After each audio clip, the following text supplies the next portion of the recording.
উচ্চশিক্ষা বা পড়াশোনার ক্ষেত্রে একটা বড় চেঞ্জ বাংলাদেশে এসছে। আপনারা বুঝতে পারছেন কিনা জানি না, আমি শিক্ষক হিসেবে সেটা বুঝতে পারছি। একটা সময় ছিল এদেশে যারা এলিট শ্রেণী, সচিব, মন্ত্রী, মিনিস্টার, রাজনীতিবিদ, তাদের ছেলেমেয়েরা পড়াশোনার জন্য দেশের বাইরে যেত। কিন্তু এখন দিন বদলেছে, সময় বদলেছে। এখন গ্রামের সাধারণ একটি পরিবারের ছেলে মেয়েও স্বপ্ন দেখে হার্ভার্ডে পড়বে, অক্সফোর্ডে পড়বে। সেই স্বপ্ন দেখে ইউরোপ, আমেরিকা থেকে সেই স্কলারশিপ পাবে। কারণ কি? কারণ এখন তথ্যের অবাধ প্রবাহের কারণে ছেলে মেয়েদের মধ্যে স্বপ্ন তৈরি হচ্ছে।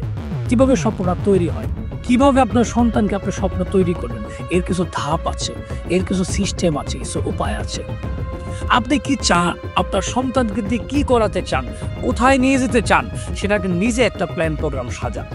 আপনি কি চান যে আপনার সন্তান দেশের বাইরে, ইউরোপ বা আমেরিকায়, নর্থ আমেরিকায় কোনো একটা ভালো বিশ্ববিদ্যালয়ে গিয়ে ভালো একটা ডিগ্রি নিক, সেখানে কোনো একটা বিশ্ববিদ্যালয়ের শিক্ষক হোক বা গ্লোবাল রিসার্চার হোক?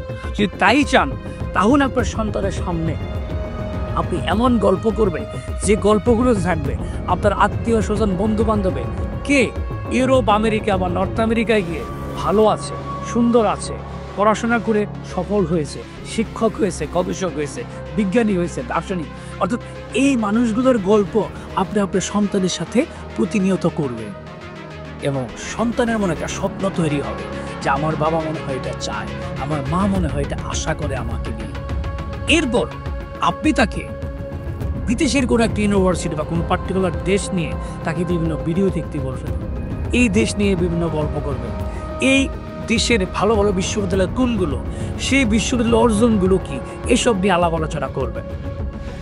বিশ্বাস করুন, এখন আর পৃথিবীর কোনো দেশে গিয়ে পড়াশোনা করতে টাকা লাগে না, লাগে মেধা, লাগে যোগাযোগ, লাগে দক্ষতা। বিশ্বের প্রত্যেকটা দেশে, উন্নত দেশে প্রচুর স্কলারশিপ দিচ্ছে, কিন্তু আমরা মধ্যবিত্তরা, আমরা অনেকেই সেটা জানি না, বুঝি না, বা এই বিষয়ে সন্তানদের সাথে আলোচনা করি না। আমরা চিন্তা করি বিদেশ মানে কোটি কোটি টাকার ব্যাপার, লক্ষ লক্ষ টাকার ব্যাপার। বিষয়টা তো না। এখন সাধারণ ঘরের ছেলেমেয়েরাও দেশের বাইরে যাচ্ছে পড়াশোনা করতে। আমরা যদি আমাদের সন্তানদেরকে সঠিক স্বপ্ন দেখাই, সঠিকভাবে গড়ে তুলি, তাহলে একদিন তারা মুখ উজ্জ্বল করবে আমাদের, এবং তারা এই দেশের জন্য সম্পদ হবে, এবং দেশের বাইরে গিয়ে তারা সম্মানের সাথে, সুনামের সাথে অন্যরকম উজ্জ্বল ভবিষ্যতের স্বাক্ষর রাখবে। সবাইকে ধন্যবাদ। আসসালাম।